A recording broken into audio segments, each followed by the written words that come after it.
ఉమ్మడి ఖమ్మం జిల్లాలో కమ్యూనిస్టు పార్టీల ప్రభావం గణనీయంగా తగ్గిపోయింది.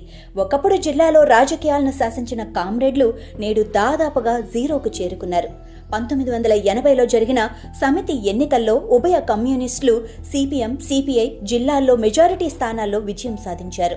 ఆ తర్వాత 1983లో జరిగిన అసెంబ్లీ ఎన్నికలలో కూడా ఎన్టీఆర్ ప్రభంజనాన్ని తట్టుకొని మరీ సముచిత స్థానాలు దక్కించుకున్నారు. ఆ తర్వాత రాష్ట్రంలో మారిన రాజకీయ పరిణామాల నేపథ్యంలో తెలుగుదేశం పార్టీతో కలిసి పనిచేయటం, ఎన్నికలలోనూ ఐక్యంగానే పోటీ చేయటం ప్రారంభించారు. ఆ రకంగా 1994 వరకు కలిసి పోటీ చేసి గణనీయంగా లబ్ధి పొందారు.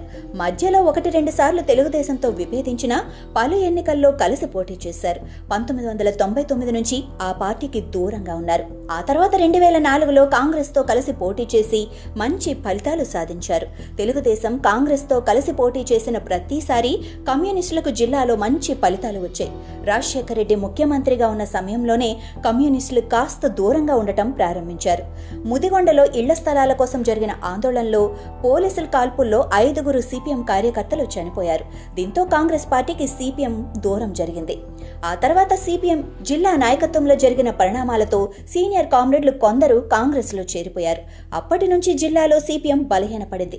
ఈ నేపథ్యంలోనే తెలంగాణ ఉద్యమం జోరుగా సాగుతున్న సమయంలో సిపిఎం ఆ ఉద్యమానికి దూరంగా ఉంది. సిపిఐ మాత్రం ఉద్యమంలో భాగస్వామి అయింది.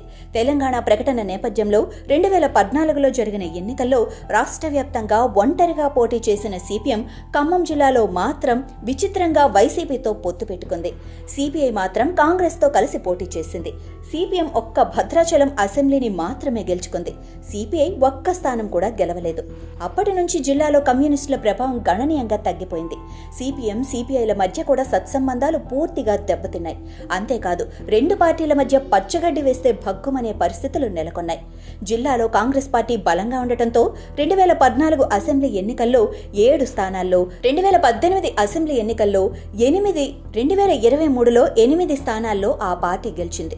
కొత్తగూడెంలో ఆ పార్టీ మద్దతు సిపిఐ అభ్యర్థి కోనంనేని సాంబశివరావు గెలుపొందారు. అసెంబ్లీ ఎన్నికలే కాదు, స్థానిక సంస్థల ఎన్నికల్లో కూడా అదే పరిస్థితి. జిల్లాలో ఉభయ కమ్యూనిస్టు పార్టీల మద్దతుదారులు పెద్ద ఎత్తున బీఆర్ఎస్ లో చేరారు. ఇప్పుడు జిల్లాలో కమ్యూనిస్టు పార్టీల ఉనికి ప్రశ్నార్థకంగా మారిపోయింది. సిపిఎం ఖమ్మం టౌన్, భద్రాచలం ప్రాంతంలో కాస్త కేడర్ను కాపాడుకుంటూ వస్తోంది. సిపిఐ ఖమ్మం రూరల్ ప్రాంతంలో పాటు కొత్తగూడెం నియోజకవర్గంలో కనిపిస్తోంది. ఇక సిపిఐ పరిస్థితి మాత్రం అగమ్య గోచరంగానే ఉంది. ఆ పార్టీలో సైద్ధాంతిక వివాదాలతో విడిపోయి బలహీనపడుతున్నారు.